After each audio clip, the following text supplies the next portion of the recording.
नमो हरिहंसाणं नमो सिद्धाणं नमो आयुर्याणं नमो वज्रायाणं नमो लोके सवसाहुणम्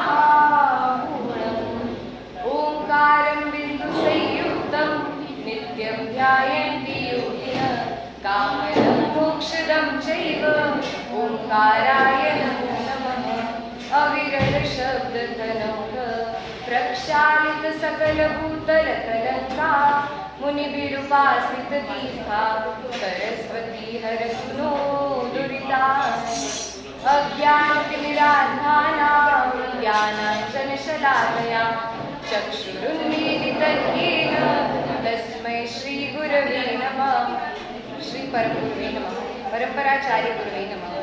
सकल कलुष विध्वंसकं श्रेयसां परिवर्धकं धर्म संबंधकं भविजीव मनः प्रतिबोधकारकं पुण्य प्रकाशकं पाप प्रणाशकमिदं शास्त्रं श्री रत्नगण शाखाचार्य नामधेयम् अस्य मूल ग्रंथकर्तारं श्री सर्वज्ञ देवास तदुत्तर ग्रंथकर्तारं श्री गणधर देवा प्रतिगणधर देवास तेषां वचनानुसार मासाद्य आचार्य श्री समन्तभद्रदेव विरचितं श्रोतारः सावधानतया शृण्वन्तु।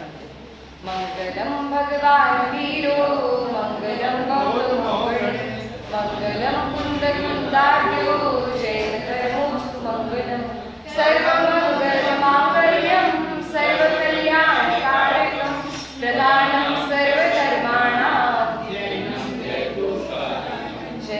जयतु शास्त्रं नमः श्रीवर्धमानाय निर्धूतकलिलात्मने सालोकानां त्रिलोकानां यद्विद्यादर्पणायते यद्विद्यादर्पणायते।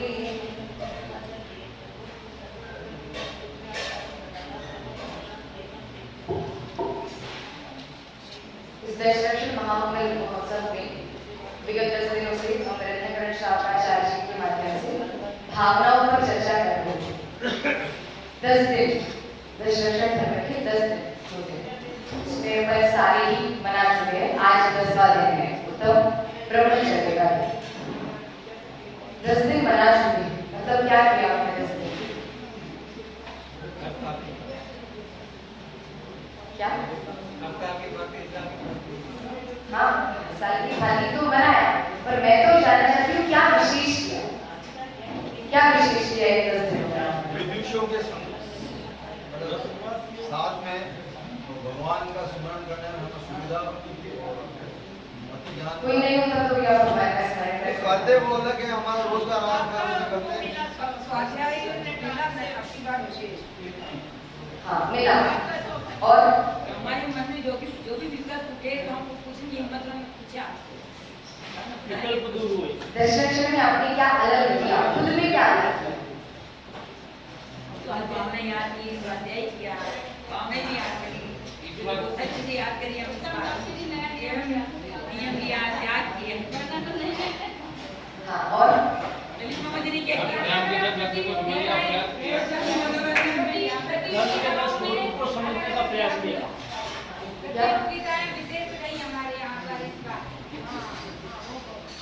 चलिए दशरक्षण मतलब सब ये कुछ अलग हुआ ना दशरक्षण में, मतलब ऐसा तो नहीं लगा कि हर साल ऐसे मनाते हैं वैसे सुदर्शन जी को तो वैसे ही लगाया है, हर साल जैसे मनाते वैसे मनाया है, पर कुछ अलग हुआ कि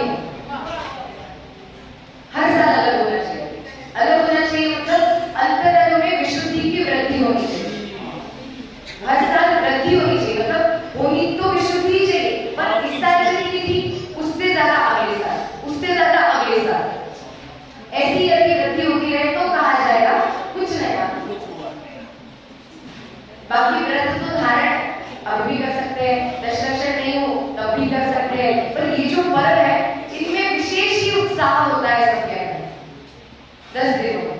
तो ये 10 दिनों में जैसी विशुद्धि बढ़ सकती है वैसी विशुद्धि नॉर्मल दिनों में बढ़े तो थोड़ा है, थोड़ी कम चांसेस है क्योंकि जनरली जो भी धर्म का उत्साह ये करना है वो करना है पढ़ना है व्रत इत्यादि करने तो एक अलग ही लेवल का उत्साह होता है और अभी अन्य दिनों में थोड़ा कम होता है पर होना नहीं चाहिए। अब 10 दिनों में जैसा उत्साह था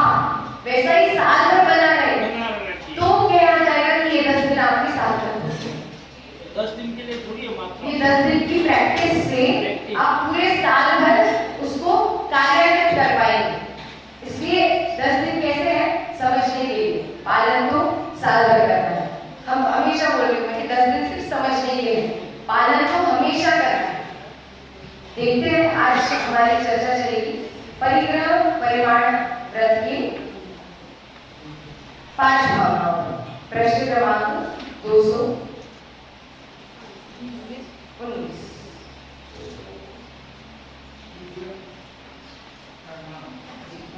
प्रश्न क्रमांक 219। सारे ग्रंथ खत्म हो गए? नहीं, अगर हो गए तो कोई प्रॉब्लम नहीं।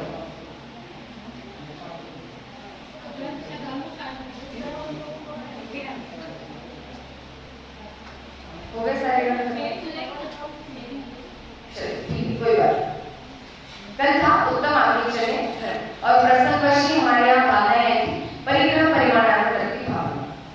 तो मेरा आप सबसे प्रश्न है कि क्या हम सभी परिग्रहों का परिमाण कर सकते हैं? कर सकते हैं। सारे परिग्रहों का करना चाहिए ना। सबसे पहला परिग्रह क्या है? नहीं, सबसे पहला परिग्रह बताइए मिथ्यात्व का परिमाण आप कैसे करेंगे? कितना मिथ्यात्व रखना और कितना छोड़ना? व्यापार कर रहे हैं तो हमें देना है, वो भाव ही देना है, लेकिन उसको अगर हम वही भाव बता देंगे तो और कुछ कम करो, यानी कि हमारा व्यापार करना मुश्किल हो जाएगा। कुछ टाइम मैं पूछ रही हूँ परिभाषा अलग है। मिथ्यात्व जो है वो कितना छोड़ने योग्य है और कितना रखने योग्य है? 100% छोड़ने योग्य है। इस परिग्रह का परिमाण कैसे किया आपने? मिथ्यात्व 100% छोड़ने योग्य है। मिथ्यात्व तो छोड़ने ही योग्य है, तो हर परिग्रह का परिमाण नहीं किया जा सकता। हर परिग्रह का परिमाण नहीं किया जा सकता। जो बाह्य में वस्तु है उनका परिमाण तो किया जा सकता है, पर अंतरंग में जो विवाह भाव चल रहे हैं उनको पूर्ण ही पहले नष्ट करना पड़ेगा, संपूर्णतः ही नष्ट करना पड़ेगा। उनका परिमाण नहीं हो सकता क्योंकि वो बिल्कुल भी रखने लायक नहीं है। अब बाहर की जैसे आपने कहा लोकेवाद की चीजें, वही कपड़ा, बर्तन, क्षेत्र वस्तु, धन धान्य इत्यादि, ये सारी जो चीजें हैं वो तो कदाचित लोक व्यवहार में चलना पड़ता है, इसलिए कदाचित कम ज्यादा कर सकते हैं, परंतु ये नहीं कम कर सकते, कम ज्यादा नहीं करना है, इसको तो पूरा ही नष्ट करना है। किसे पूरा नष्ट करना है? मिथ्यात्व, संपूर्णतः ही नष्ट करना है मिथ्यात्व। फिर अब देखते हैं भावनाएं क्या क्या है। पहली भावना है कि अंतराय कर्म के क्षयोक्षम प्रमाण 5 इंद्रियों के विषयों में संतोष धारण करके मनों के विषयों में अति राग नहीं करना। मनों के विषयों में अति राग नहीं करना। मनों के विषयों में अति राग नहीं करना। मनों के मतलब जो मन को अच्छे लगते इष्ट चीजें, उसमें अति राग नहीं करना। कौन सी कषाय, कौन सा परिग्रह है? परिग्रह के 24 नाम है, उसमें से कौन सा परिग्रह है? मनों के विषयों में राग करना। 14 अंतरंग परिग्रहों में से कौन सा परिग्रह है? मनों के विषयों में राग करना, ये 14 अंतरंग परिग्रहों में से कौन सा परिग्रह है? नहीं, राग नहीं, रति। 14 अंतरंग परिग्रहों में ये रति है। रति मतलब जो चीजें अपने को अच्छी लगती है वो अपने पास रहे, हमेशा अपने पास रहे। रहती तो पुण्य कर्म के उदय से, पर हमेशा मानते अपने पास रहे, अपने पास रहे, ये नहीं मानना, ये भावना है। ऐसा नहीं मानना कि अच्छी चीजें मेरे पास रहे, मेरी जो पंचेंद्रियों की जो मुझे अच्छा लगता है, अगर गर्मी है तो ठंडी ठंडी चीजें पास रहे। अगर जैसे क्या क्या हो सकते हैं विषय आप जानते हैं, स्पर्श इंद्रिय के 8 पर्याय होते हैं। कौन सी? रूखा, चिकना, कड़ा, नरम, ठंडा, गर्म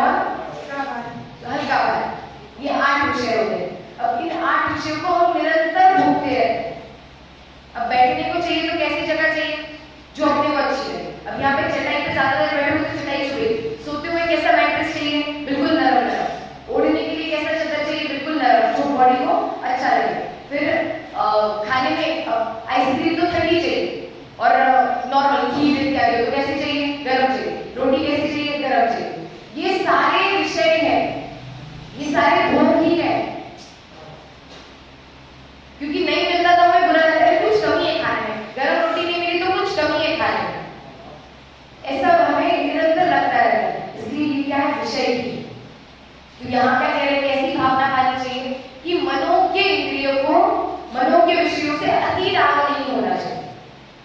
जो भी वस्तु अच्छी लगे उसमें अति राग नहीं हो तो भी कोई प्रॉब्लम नहीं, हो तो भी कोई प्रॉब्लम नहीं, ऐसा होना चाहिए, समता भाव होना चाहिए। दूसरा क्या है, उक्त मनो के विषयों में अति आसक्त नहीं होना। अब यहाँ ऊपर लिखा कि अति राग नहीं करना, नीचे लिखा अति आसक्त नहीं होना। क्या अंतर है राग और आसक्ति में?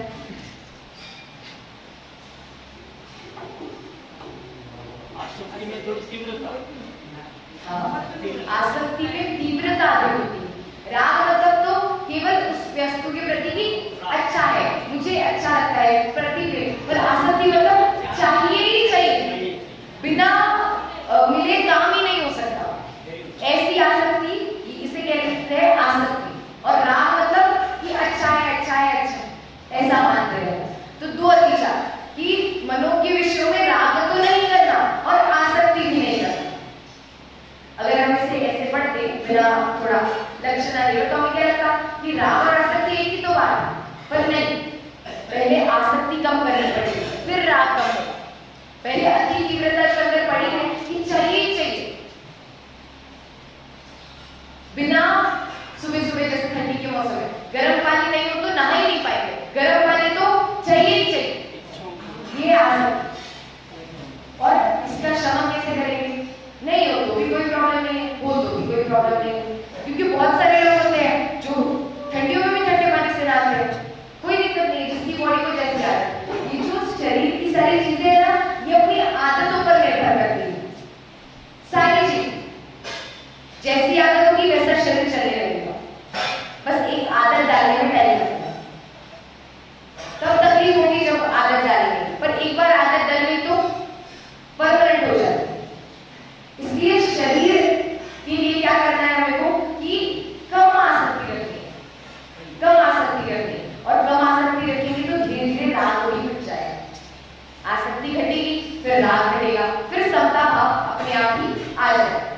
तो दो भावनाएं होगी, एक तो विषयों के प्रति अति राग नहीं रखना और दूसरी आसक्ति नहीं रखना, राग नहीं रखना और आसक्ति नहीं रखना। तीसरी और मनोज्ञ असुहाने प्राप्त विषयों में द्वेष नहीं करना।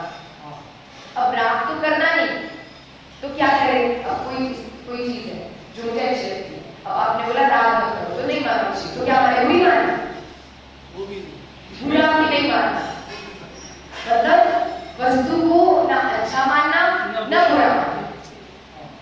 किसी वस्तु से, किसी व्यक्ति से ना अति राग होना चाहिए ना अति द्वेष होना चाहिए।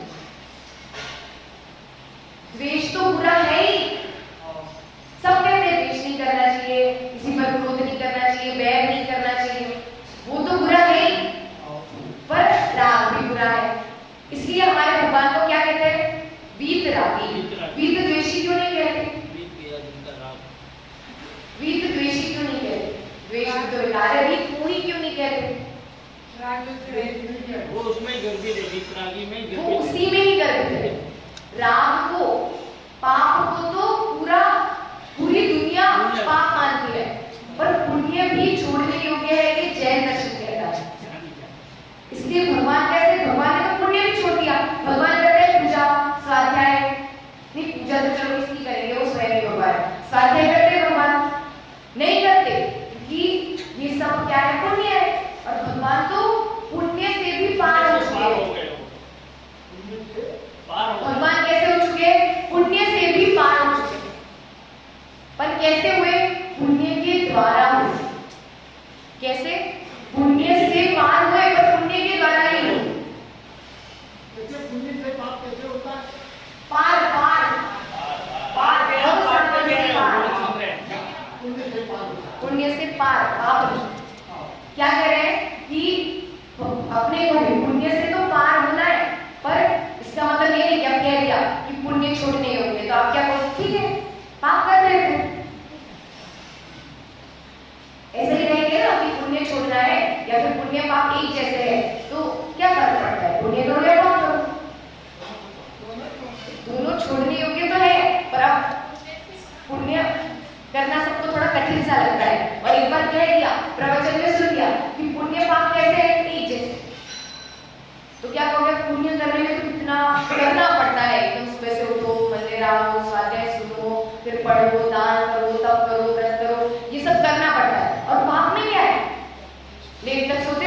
जो चाहे वो खाते रहो, है कि नहीं?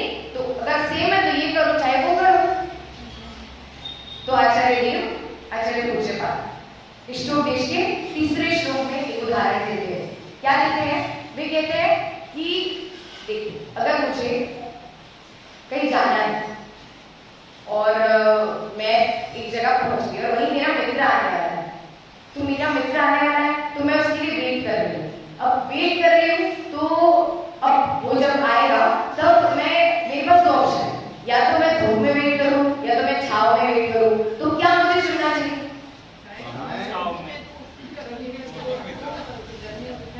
छाया में वेट करना चाहिए कि धूप में वेट करना चाहिए?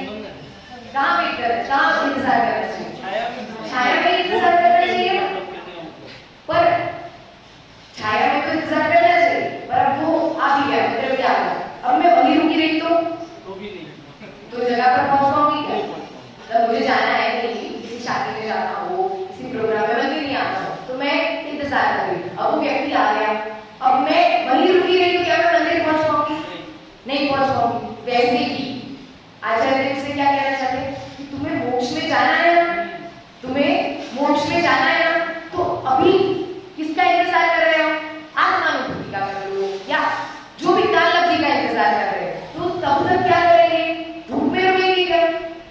नहीं, छाया में रुकना योग्य है ना, पाप में जाना योग्य है क्या? नहीं, पुण्य में जाना योग्य है। और जगह पर पहुंचने के लिए उस छाया को भी छोड़ना पड़ता,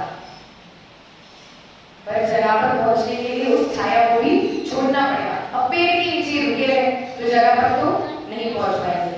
इसलिए कहा कि पुण्य से पार होना है, पर पुण्य के द्वारा होना है। पुण्य से पार होना है, पर पुण्य के द्वारा ही होना है। व्यवहार करना है, निश्चय में पहुंचने के लिए। निश्चय में पहुंचने के लिए व्यवहार जरूरी है, फिर व्यवहार भी छोड़ना पड़ेगा निश्चय में जाने। निश्चय में जाने के लिए तो व्यवहार जरूरी है ही। व्यवहार मतलब व्यवहार क्रियाएं जो है वो भी जरूरी है, क्योंकि जैसी क्रियाएं करेंगे वैसे भाव अपने आप बनते जाएंगे। अब आप ऐसा सोचो कि जब भाव बनेंगे तब क्रियाएं करेंगे, ऐसा नहीं।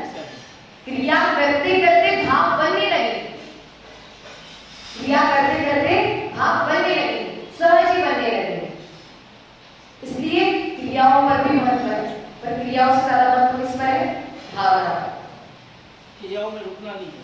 हाँ, क्रियाओं में रुकना नहीं है, क्रियाओं से पार जाना है, क्रियाओं से भावनाओं तक जाना है और भावनाओं से आगे बढ़ के मोक्ष को प्राप्त करना, शुद्धात्मा को प्राप्त करना। एक और भावना से इस शास्त्राचार्य आया है कि भावना भववर्धिनी, भावना भवनाशिनी। भावना भव का वर्धन भी करती है और भावना भव का नाश भी करती है। कैसे करती है?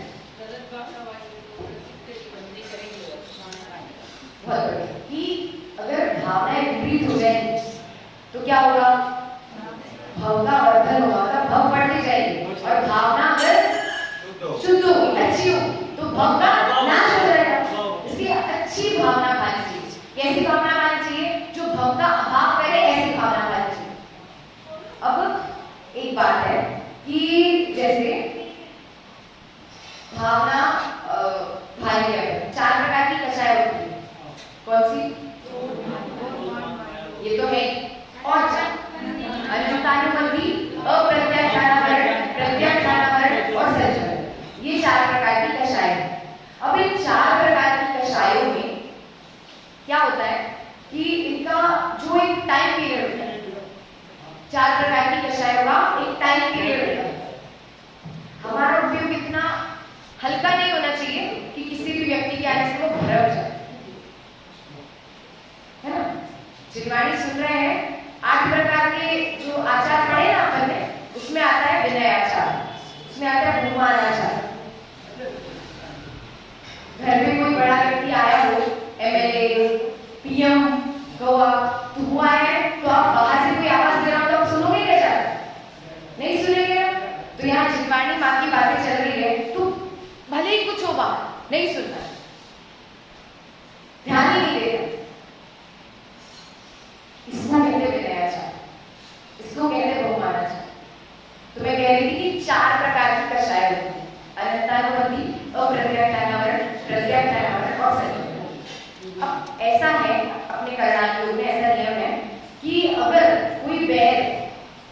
भी आपका बैर हो वो 6 महीने से ज्यादा टिक जाए तो वो अनंतानुबंधी वाला बैर है, तो वो अनंतानुबंधी वाला बैर है। 6 महीने से ज्यादा टिक जाए तो फिर अगर कोई बैर आपका 15 दिन 6 महीने से अधिक हो जाए तो अनंतानुबंधी, और 6 महीने के अंदर ही उसका नष्ट हो जाए तो कौन सा अप्रत्याख्यानावरण वाला।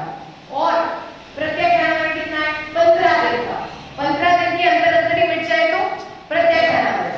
और संचलनता तो कैसा है अंतर्मुख में पानी पे खींची हुई लकीर की तरह मिट जाता है। और वो होता किसे है महामुनिराजों, हमारे मुनिराजों को होता है ऐसा बैर। किसे होता है अशांति, किसे होता है महामुनिराजों को होता है। सिर्फ उनका बैर अगर उनके मन में क्रोध भाव भी आए बिल्कुल अंतर्मुख में ही वे विलय को प्राप्त हो जाते हैं, क्योंकि उन्हें कैसी कषाय का उदय है और हमें कैसा उदय है अनंतानुबंधी का उदय है। इसलिए अपना बैर लंबा चलता है, अपना बैर लंबा चलता है। अभी मैंने कहा था भावना भवनाशिनी, भव का नाश करती है। सबसे दुर्लभ भव कौन सा है मनुष्य, सबसे दुर्लभ, क्योंकि 2 प्रकार के निगोध होते हैं, 2 प्रकार के निगोध होते हैं, नित्य निगोध और इतर निगोध। अब नित्य निगोध की सिस्टम कैसी है कि एक बार अगर जीव नित्य निगोध से निकल जाए तो वापस नित्य निगोध में नहीं जाता, वापस नित्य निगोध में नहीं जाता। इसका मतलब ये नहीं कि निगोध में नहीं जाएगा, निगोध में तो जाएगा पर नित्य निगोध में नहीं जाएगा। कौन से निगोध में जाएगा इतर निगोध में जाएगा। मतलब नित्य निगोध का क्या सिस्टम है कि वहां से सिर्फ जीव निकलते हैं, वहां वापस नहीं जाते, और इतर निगोध में जीव का आना जाना चलता रहता है। अब अनादि से जीव नित्य निगोध में था, उसकी काल अवधि आई और वो नित्य निगोध से निकला और उसने इंद्रिय पर्याय धारण किया। पृथ्वी का एक वनस्पति डायरेक्ट पंचेंद्रिय तो मिल नहीं सकती, डायरेक्ट 2 इंद्रिय भी मिल सकती, पहले की इंद्रिय मिलेगी, तो ऐसी पर्याय उसने धारण, उसने जीव अब ऐसी पर्याय धारण की। तो ऐसी पर्याय आपके अंदर मनुष्य बहुत दुर्लभ है फिर मिलेगा नहीं। तो निगोध से निकलकर अगर अपने पास कितना टाइम है बता, 2000 सागर, कुछ अधिक 2000 सागर, कितना टाइम होता है कितना, कुछ अधिक 2000 सागर, कितना भाभी कितना, कुछ अधिक 2000 सागर जितना टाइम होता है अपने पास। अगर इतने टाइम में अपन मोक्ष को प्राप्त नहीं हुए, इतने टाइम में अगर अपन ने आत्मानुभूति नहीं की तो वापस निगोध में चले जाए, फिक्स। इधर नहीं, पर इधर में भी काल बहुत लंबा है उनका, वहां से निकलना भी मुश्किल है। तो कितना टाइम है अपने पास, कुछ अधिक 2000 सागर। अब इसमें देखिए इस कुछ अधिक 2000 सागर में ना 1400 सागर जो है वो तो है तिर्यंच और नरक में जाएगी, ठीक है। 1400 सागर है तिर्यंच और नरक की योजना, और 7 बचे कितने, 700 सागर, तो वो है देवगति। 7 नहीं बचे 6, हाँ 6 बचे, वो है इसकी देवगति। मनुष्य भव के लिए कहाँ 20 तो हो गए, मतलब 2000 तो हो गए। अब कुछ अधिक कहाँ, वो मनुष्य भव की आयु, वो मनुष्य भव की उतनी लिमिट, और वो कुछ अधिक हमको मिला है, अभी अवसर मिला है उस कुछ अधिक का, वरना तो देवगति से मोक्ष नहीं जा सकते। और ये नरक गति तिर्यंच गति से तो सम्यक का भी दुर्लभ, कैसे होगा वहां पे, मतलब हो तो सकता है, जिसकी काल अवधि है उसको हो तो सकता है, परंतु कितना मुश्किल। आप सोचिए अपने पे इतनी अनुकूलता मिली है तब तो अपने को इतना मुश्किल लग रहा है। अब नरक में जब कंटिन्यूअसली आप पे ताड़न मारण होता रहता है तब आप कैसे आत्मा का अनुभव करेंगे। जब तिर्यंच गति में भूख सताती है, जब अन्य मनुष्य परेशान करते हैं, अन्य पशु परेशान करते हैं, तब कैसे आत्मा की अनुभूति होगी, कितना दुर्लभ है। और अभी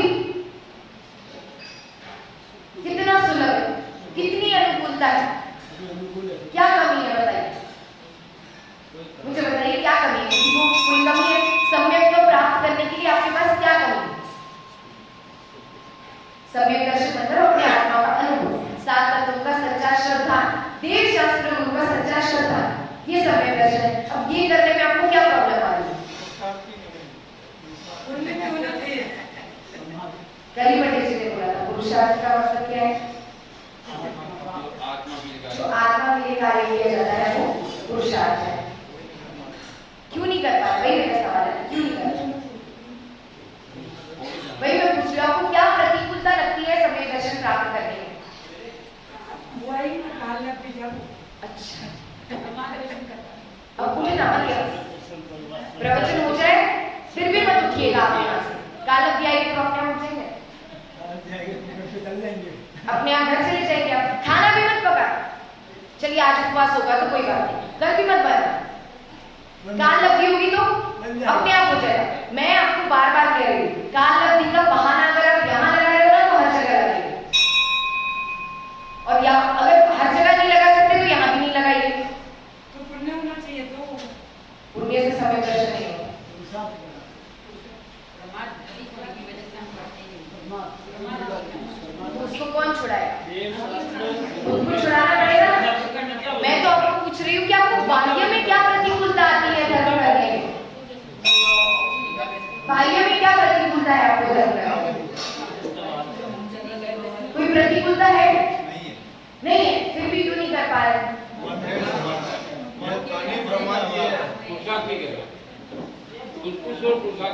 क्यों नहीं कर? अरे वही तो प्रश्न है ना, क्यों नहीं कर रहे? सब पता है, सब पता है क्यों नहीं कर पा रहे, कारण या कि सब पता है। ये तो आपने मुझे बाकी दी, मैं तो इसी का कारण पूछ रही हूँ ना, क्या दिक्कत है आपको श्रद्धा पक्का करने के लिए? संशय रहता है हमेशा, पता नहीं है पुनर्जन्म भी होता है कि नहीं होता, स्वर्ग भी है कि नहीं है, नरक भी है कि नहीं है। दिमाग में एक क्वेश्चन आते रहते हैं, वास्तव में सही है कि नहीं है। जब आप अध्ययन बढ़ाएंगे अपने आप सारे संशय विलय को प्राप्त हो जाएंगे। अधिक अध्ययन करने से हमारे अपने आप में मन में के जितने डाउट्स होते हैं जिनवाड़े में सबके उत्तर हैं। तो आप जैसे जैसे अधिक अधिक अधिक पढ़ते जाएंगे वैसे वैसे आपके उत्तरों का समाधान मिलता जाएगा, क्योंकि यहाँ सर्वज्ञ का तो अभाव है, भगवान तो है नहीं, तो अपन किससे पूछे? जिनवाणी है। कल जयमाला में क्या आया था देवशास्त्र में? इस दुष्यंत भीषण काल में जिन्हें देव काल जब हो गया तब मात्र सम उपकार करके शास्त्र ही आधार है। इसलिए जो भी शंका है समाधान तो जिनवाणी से ही होगा, इसलिए अध्ययन बढ़ाना चाहिए, इसलिए स्वाध्याय का नियम दिया। अब मैंने नियम दिया, आपने नहीं पालन किया तो मुझे तो दोष नहीं लगेगा, मुझे तो दोष नहीं लगेगा। यदि आप पालन नहीं करेंगे तो दोष तो आपको ही लगेगा। तो पालन करना है, पालन करना है। तो क्या कह रही थी मैं? 2000 साल से कुछ अधिक का समय हमें मिलता है इस मनुष्य भव के लिए। अब उसमें भी उत्तम कुल, उत्तम निवास रहने की तो सबको प्रतिकूलता है, और उत्तम कुल जैन है मतलब उत्तम कुल है, सबको मिल गया, अपन सबको मिला है, बाकी बाहर सबको मिला है क्या? बाकी बाहर सबको नहीं मिला, अपने को मिला है बस। अब अपने को अपने जैसे दो चार लोग दिख जाते हैं ना तो अपने को लगने लगता है सबको ही तो मिला है, सबके पास ही तो है, क्या दुर्लभ है। और आप उन लोगों को देखिए जिनके पास ये वस्तु है नहीं, उसमें भी कितने लोग सुन पा रहे हैं ये बात को, क्योंकि दशलक्षण में तो आधे से ज्यादा लोग पूजन करके ही धर्म मान लेते हैं। पूजन कर ली कितनी की? 10 पूजन कर ली, तो आज हमने बहुत सारा धर्म कर लिया, इतना धर्म कर लिया कि पूरे साल भर में नहीं किया उतना धर्म कर लिया। बताइए मुझे कितनी पूजन करेंगे तो धर्म होगा? आत्मा की पूजन करेंगे तो करना। आत्मा की पूजन मतलब आत्मा के पास रमण करना, आत्मा को समझना, आत्मा में बुद्धि करना, ये होगा वास्तव में धर्म। तो ये बात समझने के लिए है ना कि कितनी भी पूजन करो, एक आध पूजन कम भी हो जाए तो भी धर्म में कुछ प्रॉब्लम नहीं रहेगी। एक आध पूजन कम भी हो जाए तो भी धर्म में कोई प्रॉब्लम नहीं आएगी, आपका धर्म तो बना रहेगा। जैसे आज वास्तु पूजन भगवान का मोक्ष है, अपन ने पूजन पढ़ यदा कदाचित नहीं पढ़ता तो वास्तु पूजन भगवान को बुरा लगेगा, मेरा इन लोगों ने तो मेरी पूजा ही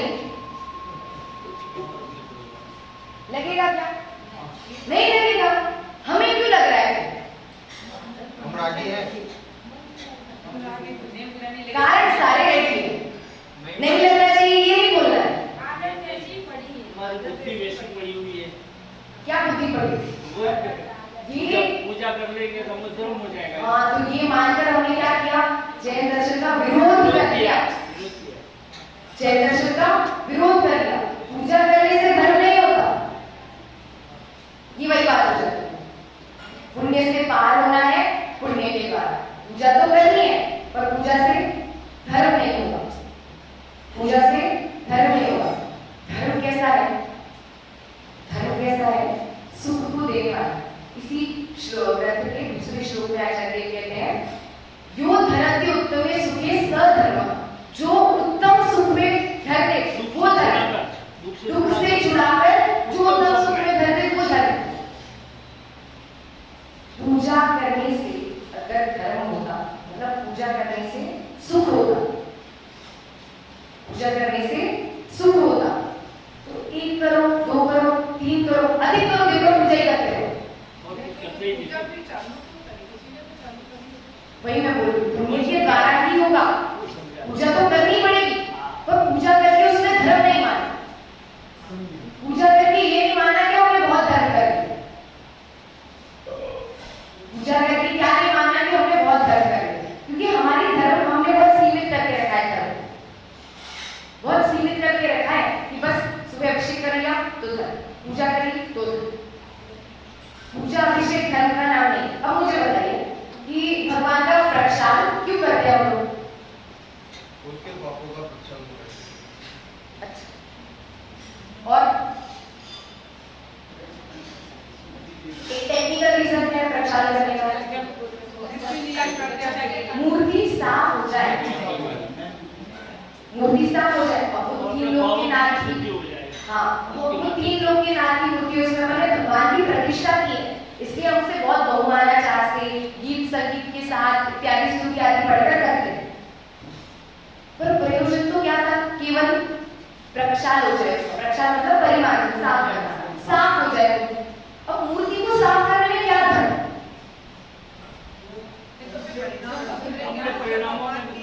मैं ये नहीं बोली कि नहीं करना चाहिए।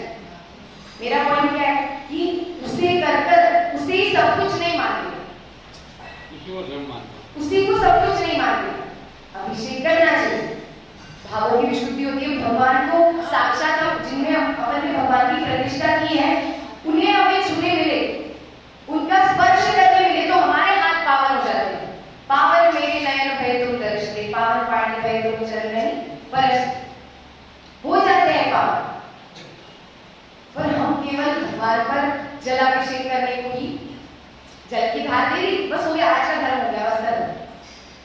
फिर अब कुछ लोग थोड़ा एक स्टेप आगे बढ़ने वाले लोग क्या करेंगे कि नहीं हम तो पूजन करें, डेली पूजन करें, तो 8 द्रव्य से पूजन करी तो हमारा हो गया। अष्टद्रव्य से पूजन क्यों करते हैं आपको पता है?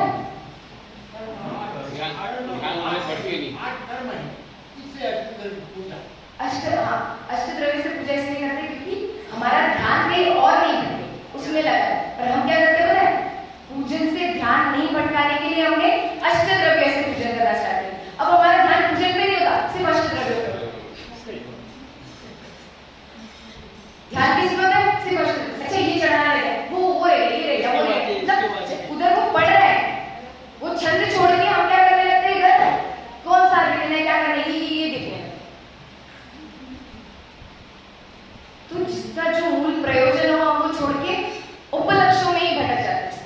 मेरी एक बैचमेट है हमारे यहाँ, उसने एक गाना, एक भजन लिखा जिसमें उसका एक पैराग्राफ ऐसा था, प्रभु के आयोजन में प्रयोजन को हम भूले नहीं, हमारा प्रयोजन है सुख को पाना, तो आत्म को ध्यान सभी है, आत्म ही सुख कार बताया। ये भक्ति से जो पहली पंक्ति लिखी थी उस पर मैं आपका ध्यान आकर्षित करना चाहूंगी। प्रभु के आयोजन में प्रयोजन को हम भूले नहीं, पर वो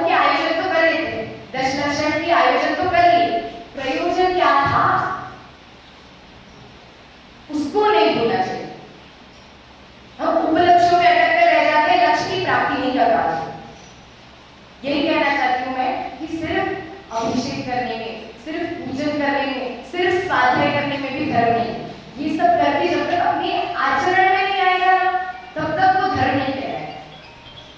जब तक हम उसे अंगीकार नहीं करेंगे तब तक वो धर्म नहीं कहलाएगा। इसलिए आयोजनों में नहीं अटककर वास्तविक प्रयोजन को समझना चाहिए। क्या है वास्तविक प्रयोजन? तो छाड़ा में पंडित दौलतराम जी कहते हैं, जी त्रिभुवन में जीवन सुख चाहे दुखी है। वास्तविक प्रयोजन तो सुख की प्राप्ति है। वास्तविक प्रयोजन तो सुख की प्राप्ति है। तो वो करने पे हमारा सारा ध्यान होना चाहिए। इसलिए मैं कह रही हूँ कि पूजन तो करने से शांति मिलती है। अभिषेक तो करना, भगवान को प्रक्षालन करने से, उनका स्पर्शन करने से मन में शांति मिलती है। परंतु ये भी जानना उसके साथ कि सिर्फ ये करते रहेंगे तो काम नहीं होगा। क्योंकि प्रैक्टिकली बता रही हूँ ना मैं कि आप दिन भर अभिषेक करते रहो, आपको सुख मिल जाएगा क्या? दिन भर पूजन करते रहो, आपको सुख मिलेगा क्या? नहीं, बल्कि आकुलता बढ़ जाएगी और ज्यादा ऐसा लगता है खत्म होगा, ऐसा और लगने लगेगा। इससे ये होता है कि इससे सुख नहीं मिलेगा। पर जो व्यक्ति आत्मा का ध्यान करता है, जैसे हमारे माँ वगैरह बाहुबली वगैरह थे, क्या किया उन्होंने? दीक्षा ली, 1000 वर्ष तक तप किया, मतलब आत्मा का ध्यान किया, और फिर मोक्ष चले। मतलब आत्मा का ध्यान किया उन्हें आकुलता भी नहीं हुई और वो मोक्ष चले, डायरेक्ट सुख को प्राप्त कर गए। इससे क्या सिद्ध हुआ कि अगर सुख की प्राप्ति करनी है तो कहाँ से होगी? अपने से होगी, अपने अंदर से होगी। बाहर में करते रहेंगे तो उससे नहीं होगी। तो करना कि नहीं करना? क्योंकि बाहर में क्रियाएं सुधरेगी तो अंदर में परिणाम भी सुधर जाएगा। इसलिए अभिषेक भी देखना, स्त्रियों को देखना और पुरुषों को करना, पूजन भी करना, स्वाध्याय भी सुनना करना, परंतु ये करके मुझे सुख होगा ये नहीं मानना, पर करना चाहिए। देखते हैं क्या है। पहली भावना थी, क्या थी पहली भावना? पेज नंबर 219 उपलक्ष्यों में लक्ष्य से नहीं भटकना। क्या थी पहली भावना? अति राग नहीं करना, विषयों में अति राग नहीं करना। दूसरी, अति आसक्ति नहीं रखना। तीसरी, द्वेष नहीं करना। अति राग नहीं करना, आसक्ति नहीं करना, द्वेष नहीं करना। फिर चौथी है, अन्य जीवों के सुंदर विषय भोग देकर उनके भोगने चाहने की लालसा नहीं रखना। उनके भोगने चाहने की लालसा नहीं रखना। ईर्ष्या जिसे हम कह सकते हैं। अपने पास कुछ कम हो तो अपन अन्य लोगों को देखकर क्या कहेंगे कि ऐसे चाहिए, ये चाहिए, ये इच्छा करना लगे ना कि हाँ ये चाहिए, ये चाहिए, ये चाहिए। तो अपने पास कार तो है, छोटी वाली नॉर्मल कार है, और इच्छा है हमें BMW की, तो परिग्रह आपको उसका नहीं लग रहा, परिग्रह आपको BMW रखने का लगता है, पाप आपको BMW रखने का लगता है, क्योंकि ये क्या है? अतिचार है, दोष लगता है। हाँ, सब कुछ, ऑडी, फरारी और जो नाम आते होंगे सारे, जितने भी सारे हैं। इच्छा तो कर सकते हैं, हो जाए हमारा। देखो, इच्छा तो रख सकते हैं, इच्छा रखने से आ जाएगी, इच्छा रखने से आ जाएगी। यदि आप अभी BMW की इच्छा करोगे तो आपके पास आ जाएगी क्या? इच्छा रखेंगे, और इच्छा रखेंगे तो क्या होगा? अंदर में है नहीं, चाहिए, ये क्या हुई? आकुलता हुई ना, आकुलता। तो क्या फायदा इच्छा रखने? नहीं रखो ना इच्छा रख रहे, काम तो हो नहीं पा रहा और वो संसार ही बढ़ेगा, क्योंकि और कमाने की इच्छा भी होगी। लेकिन मोक्ष प्राप्त करने की इच्छा तो करता है ना, उसमें भी फिर राग हो जाएगा। प्राथमिक भूमिका में करे, कार, घर, स्त्री, पुत्र की इच्छा छोड़कर मोक्ष की इच्छा करे तो करे, उसमें भी फिर राग हो जाएगा, वो तो बंद का कारण। मोक्ष की इच्छा करेगा तो जीव क्या प्रयत्न करेगा? धर्म से जुड़ेगा ना, पूजा, भक्ति, स्वाध्याय से जुड़ेगा। कार, घर, बंगले की इच्छा करेगा तो किससे जुड़ेगा? धर्म से छूट के आरंभ विद्या कार्य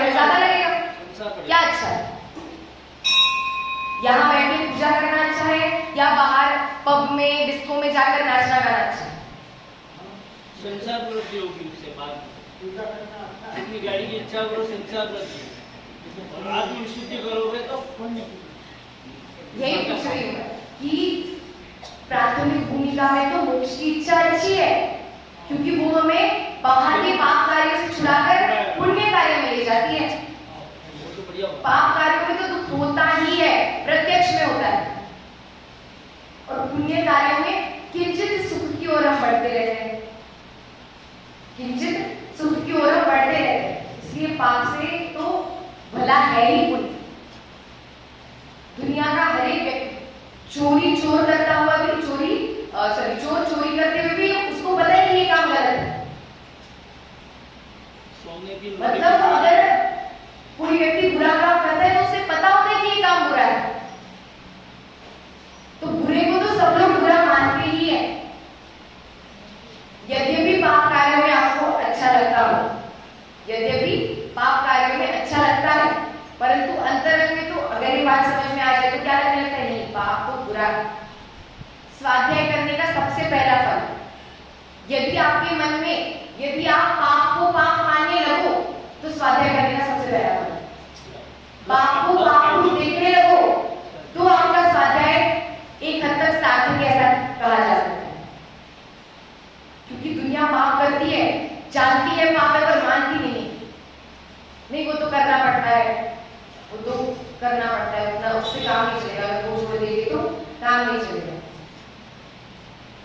वो जैसे कि अब सब लोगों के साथ रहना पड़ता है, सब लोगों के साथ रहेंगे तो वो जहाँ जिस मंदिर में जाएंगे तो जाना तो पड़ेगा, उधर जाके सर तो टिकाना पड़ेगा। क्यों टिकाना पड़ेगा, क्यों करना पड़ेगा? अब जब जान लिया कि वो पाप है तो भी उसमें प्रवर्तन करेंगे तो हम क्या कहलाएंगे,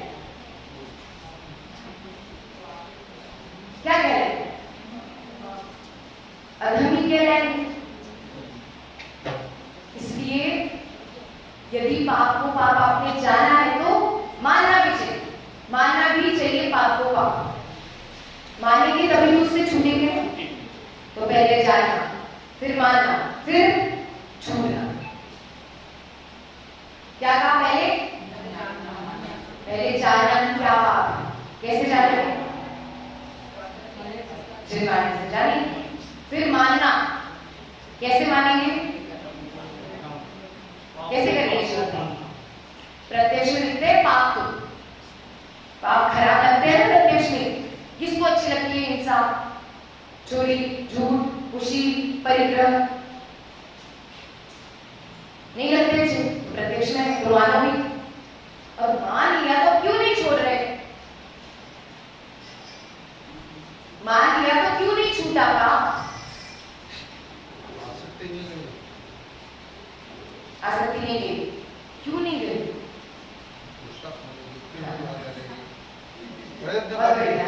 घूम फिर के बात को एक ही जगह पे आओ, पुरुषार्थ नहीं है, प्रमाद नहीं है। प्रमाद है ना, बहुत प्रमाद आता है, हम पढ़ नहीं पाते प्रमाद के चक्कर में। कोई ग्रंथ शुरू कर देते हैं और फिर क्या हो जाता है कि शरीर बिगड़ जाता है तो हम पढ़ नहीं पाते। कोई हम देवी पूजन मंदिर में आने लगते हैं, फिर कुछ हो जाता है, हम आ नहीं पाते, हम आ नहीं पाते। हम अब मैं कारण पूछ रही हूँ आपसे कि बाहर में कोई कारण है क्या, कोई रोक रहा है क्या आपको? अब आपका कंट्रोल खुद पे, आप खुद करो जो करना है सो। मैं तो बाहर की चीजें पूछ रही हूँ, कोई भी नहीं रोकता। फिर भी प्रमाद तो आपका स्वयं का है ना, प्रमाद तो अपना स्वयं का है, उससे तो कोई नहीं छुड़ा सकता आपको, उससे तो आपको स्वयं ही छूटना पड़ेगा। कोई बाहर में है क्या कोई चीज?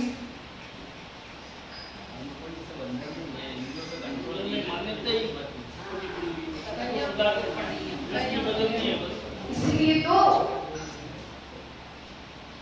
बाहर को कोई प्रॉब्लम है, अंतर में सुधार करना है। किसको करना है? दूसरा कर सकता है कि आपके भावों में सुधार, तो स्वयं ही करना। और ये भावों में सुधारना भी पुरुषार्थ कहलाएगा। भावों में सुधारना भी पुरुषार्थ। पुरुषार्थ की कमी कह रहे हैं ना आप, ये कह रहे हैं पुरुषार्थ की कमी, करिए ना,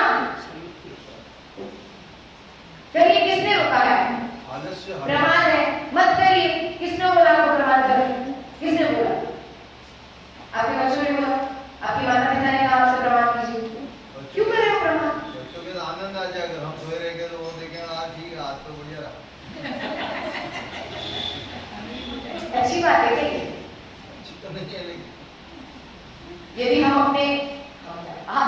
बच्चों को यदि ये संस्कार डाल दे, जैसे खुशी दीदी तो मुझे पहले दिन से बोल रही हो क्या बहुत बच्चे आते हैं मंदिर में, तुम्हारे मंदिर में बच्चे नहीं आते, तुम्हारे मंदिर में बच्चे नहीं आते। उनके वहां तो रेगुलर आते हैं, क्योंकि ऐसा तो है नहीं कि बच्चे हैं नहीं, सबके बच्चे हैं। उनका तो फर्स्ट डे से पॉइंट है कि तुम्हारे मंदिर में बच्चे नहीं दिखते यार, अपनी उम्र के तो दिखते ही नहीं, अपन दोनों ही दिखते हैं अपनी एज वाले, या तो सारे अपने मम्मी पापा के एज के हैं।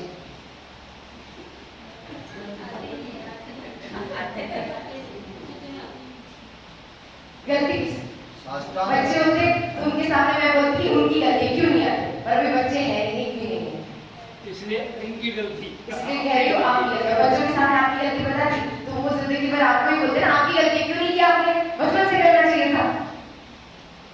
और वास्तविक में है आपकी गलती, वास्तविक में है माता पिता की ही गलती है। यदि बचपन से ही, बचपन में बच्चे तो सुन लेते हैं ना हर चीज, बचपन से कोई चीज जबरदस्ती की आदत डाल लो तो बड़े होकर भी वही करने लगते, फिर तर्क उतर्क नहीं करते, फिर तर्क उतर्क नहीं करते। इसलिए बचपन से यदि बच्चों को आदत डाले तो वो बड़े होकर, बचपन से नहीं, एक्चुअल में तो माँ के गर्भ धारण से ही धर्म शुरू हो गया। आदत तो डाली अगर ये चीज अपन है तो बचपन से नहीं डाले। नहीं, हम तो मैं उस जमाने में तुम्हारी माँ तो काम करती थी, फिर मंदिर जाती थी तो कम से कम इससे हमारे परिणाम हुए मंदिर तक पहुंचे। नहीं, गर्भ से ना डालो पर बचपन से तो डाले, क्योंकि तभी वो कैसे होते हैं, गीले कच्चे खड़े होते हैं। हाँ, अब तो हो गए पक्के, अब कुछ नहीं सुनेंगे। प्रयास तो करना ही चाहिए, पर प्रयास अब वाला प्रयास थोड़ा कैसा वो मुश्किल होगा। अब पक्के घड़े को अगर हम मोड़ने का प्रयत्न करेंगे तो कदाचित वो टूट भी सकता है, इसलिए वो मत। पर अब क्या करें फिर, अब तो हो गया, अब तो खड़ा हो गया, अब कुछ नहीं कर सकते, ऐसा है। जड़स वाला अभी भी करना चाहिए। कुछ कुछ लोग तो बिल्कुल उम्र के 50-60 साल हो जाते हैं और तब धर्म में लग पाते हैं, तो तब भी लगा जा सकता है, तो अब क्यों नहीं। अब आपको इस उम्र में ये बात सुनने को मिली तो आपको लगता है ना कि काश पहले मिल जाती, काश पहले मिल जाती। तो यदि आप आपके बच्चों का हित चाहते तो उन्हें दे दो पहले ये बात, क्या दिक्कत है, कोई दिक्कत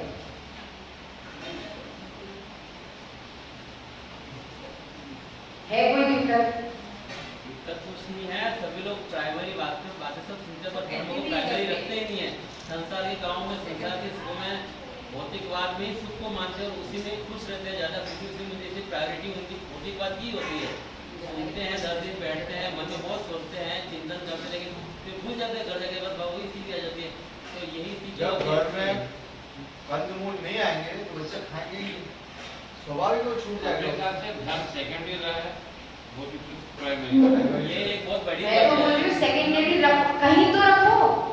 तो प्रायोरिटी नहीं होने से फिर आप जो बोल रहे हैं बच्चे नहीं आते, बच्चे को नहीं, शुरू में बच्चे आते फिर बाद में स्कूल का होता है, ट्यूशन का, बच्चों को ये करना है करना, तो चलो बेटा मंदिर को बच्चे आज तो ढील किसने दी? ये गलत है, ये भूल है।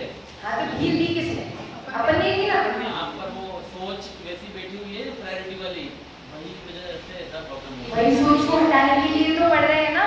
यही तो हमने बच्चों प्रॉब्लम तो मुझे भी पता है, बच्चों के प्रति प्रॉब्लम से तो अजय लोग भी अवगत है, मुझे मान लीजिए एक थे, लेकिन वो तो सॉल्यूशन से कौन कौन अवगत है। सॉल्यूशन चाहिए ना अपने को, जिनवाणी सभी समस्याओं का समाधान है ही। सभी समस्याओं का समाधान जिनवाणी में। ये मेंटालिटी पढ़ी है, पर मेंटालिटी चेंज करने की भी तो जरूरत है ना। अब पहले स्त्री शिक्षा नहीं थी, पहले मतलब अभी कुछ साल पहले जब तक नहीं थी तब तक, अब हुआ तो नहीं लगी मेंटालिटी चेंज करनी की ना, मेंटालिटी चेंज इतनी पड़ी थी कि भाई अगर लड़कियों को सिखा दिया तो बहुत ये हो जाएगा। जैसे वो महात्मा ज्योतिबा फुले थे, उन्होंने स्कूल स्टार्ट की थी पूना, तो उनके ऊपर तो लोगों ने गोबर फेंका, काला रंग फेंका, इतना उनके पत्थर फेंके, पर मेंटालिटी चेंज हुई ना। मतलब मेंटालिटी चेंज हो सकती है,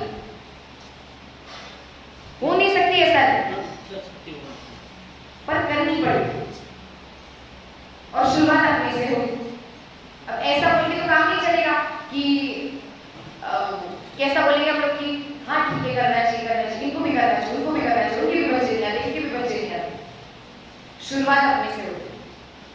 जब भी कोई बदलाव होगा समाज में भी, तो शुरुआत अपने से होगी। जब हम बदलेंगे तो दुनिया अपने आप बदल जाएगी, और दुनिया बदले नहीं बदले उससे फर्क भी नहीं पड़ता, हमें बदलना है। इसलिए भले ही कितने भौतिकवाद में लगे हो, परंतु मेंटालिटी बदलनी चाहिए। मेंटालिटी बदलनी चाहिए, सबको बदलनी चाहिए। हर चीज के नियम नहीं गिरवाए जा सकते। कुछ चीजें कर्तव्य रूप होती है, कुछ चीजें कर्तव्य रूप होती है, वो करनी ही चाहिए। हर चीज के नियम नहीं दिलवा सकते ना, इसलिए। चौथा है विषय भोगों को देखकर उनको भोगने देखने की इच्छा करना। ये हो गया भोगने देखने की इच्छा करना, ये तो अतिचार है, और ऐसा नहीं करना भावना है। किसी व्यक्ति के पास अच्छी चीज दिखे और उसको देखकर मन में ऐसा लगे कि चाहिए चाहिए, नहीं, ऐसा नहीं करना चाहिए, इमीडिएटली मन में ऐसी भावना है।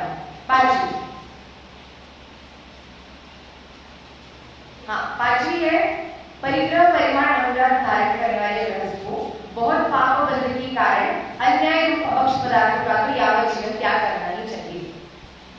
अन्याय रूप अपक्ष पदार्थों का यावत जीवन त्याग करना ही चाहिए।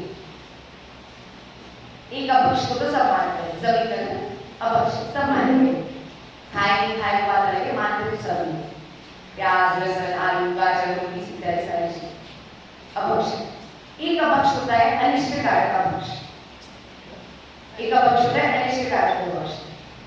अगर शक्कर कितनी ही सोधी हुई हो, बुरे वाली शक्कर हो, एकदम मर्यादित शक्कर हो, परंतु यदि आप एक डायबिटिक पेशेंट हो तो वो आपके लिए अपक्ष है। कितनी भी सोधी हुई शक्कर क्यों है, आपके लिए कैसी है? अनिष्ट कारक अपक्ष, क्योंकि शरीर आपको धर्म करने में साधन है और आपने उस शरीर को घात करने वाली चीज कर दी, तो क्या हो गई? वो अपक्ष हो।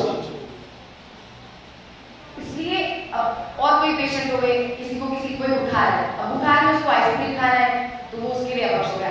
आइसक्रीम तो वैसे भी अपक्ष है, परंतु अपनी शरीर की अनुकूलता नहीं है और अपनी शरीर की अनुकूलता नहीं करके जो अपने शरीर के लिए खराब है उसको खाना, भले ही वो कितना ही अच्छा हो।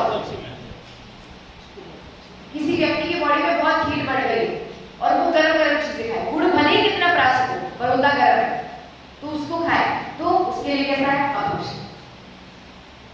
इस अपक्ष को तो सब अपक्ष मानते ही हैं, जमीन कंद मांस मधु इन सबको, पर ये जो अपक्ष है इसको भी समझने की जरूरत है। किसी व्यक्ति की कोई छोटी चीज भी अपक्ष कहलाती है, कोई भी छोटी चीज, वो भी अनुप से भी अपक्ष में आती है। 5 प्रकार के अपक्ष होते हैं उसमें आती है, त्रसघात, बहुघात, अल्पसेव्य, अनिष्ट कारक, नशा। ये सारी चीजें किसमें आती है? अपक्ष। एक और बात, नशा कारक अपक्ष क्या क्या आता है इसमें? शराब, गुटखा, तंबाकू और ड्रग्स वगैरह, ये सारी चीजें नशा कारक है। कथंचित जो भोजन खाकर आपको अति नींद आए, आपका उपयोग जिनवाणी में नहीं लगे, वो भी नशा कारक है। मोबाइल भी आ गया नहीं, खाने की बात चल रही है ना, मोबाइल उसकी भी आदत। हाँ वो तो आसक्ति में आ सकता है, पर यहाँ भोजन की बात चल रही है।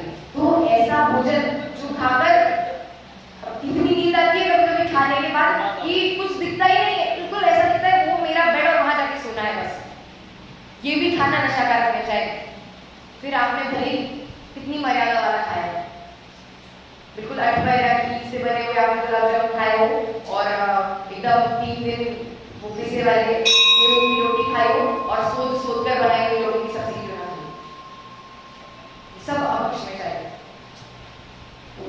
तो भोजन तो केवल शरीर को चलाने के लिए खाना नहीं कहना है, तो उतना ही खाए जिससे शरीर चले, उतना ही खिलाए जिससे शरीर चले।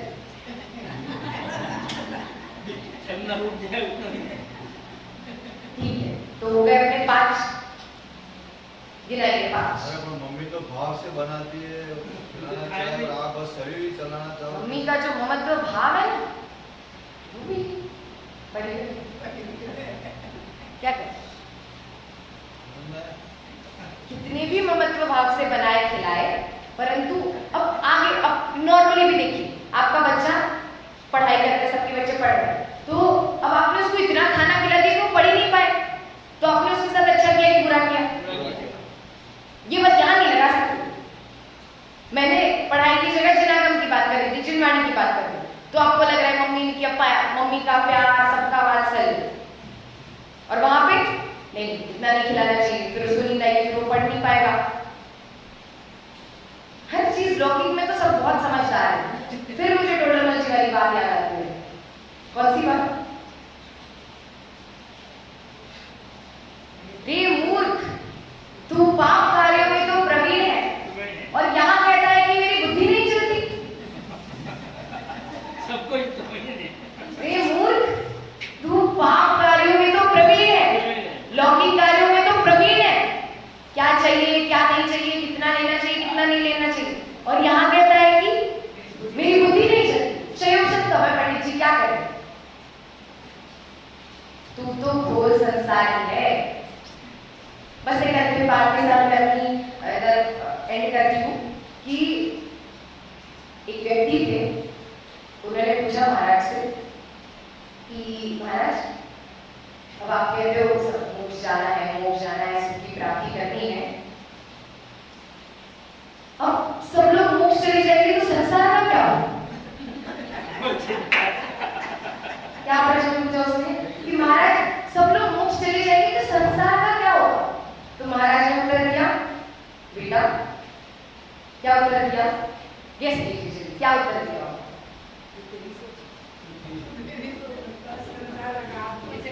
दिया मैंने को। महाराज से प्रश्न पूछा कि यदि सब लोग मोक्ष से चले जाएंगे, मान सब लोग मोक्ष चले जाएंगे तो संसार का क्या होगा? ये जैसे संसार चलता रहेगा, दिक्कत नहीं आएगी। महाराज ने उत्तर दिया कि बेटा तेरे जैसे जीव कम नहीं है संसार में, तेरे जैसे जीव संसार में कम नहीं, जिसे ऐसा विकल्प आए कि संसार का क्या होगा, उसको मोक्ष की प्राप्ति हो सकती है। तो महाराज ने क्या उत्तर दिया कि तेरे जैसे जीव कम नहीं है जो ऐसा विचार करके संसार में रहे, तू तो मोक्ष की प्राप्ति कर, संसार का जो होना होगा सो हो जाएगा। ना अपने चलाने से संसार चलता है, ना अपने रुकने से संसार रुकेगा। अनंत आत्माएं सिद्ध हो गई, क्या संसार रुका? नहीं रुका ना, तो संसार नहीं रुकने वाला, तो संसार की टेंशन छोड़ देनी चाहिए, क्योंकि अपने चलाने से चलता नहीं, अपने रुकने से रुकता नहीं। इसलिए ऐसा विचार नहीं करना, और ऐसा विचार नहीं करके स्वाध्याय में ही निरंतर लगे रहना, ऐसी भावना होनी चाहिए।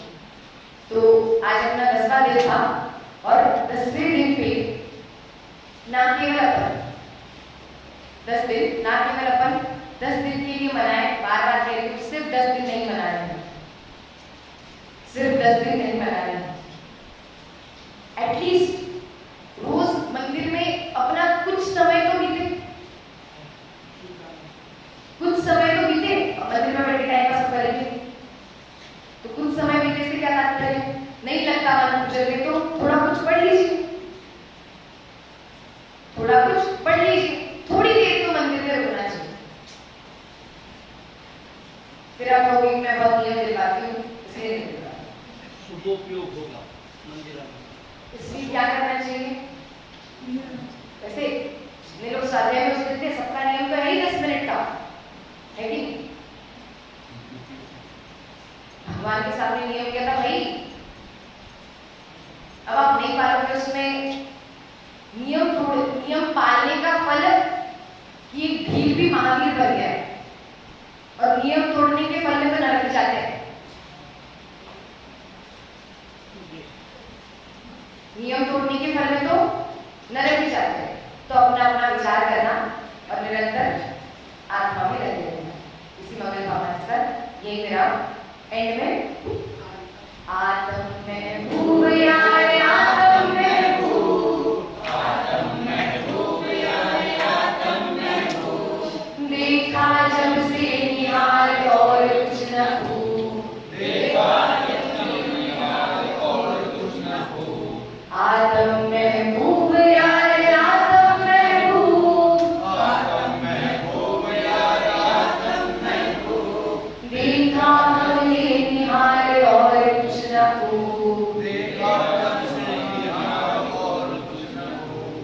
देखा जब से निहार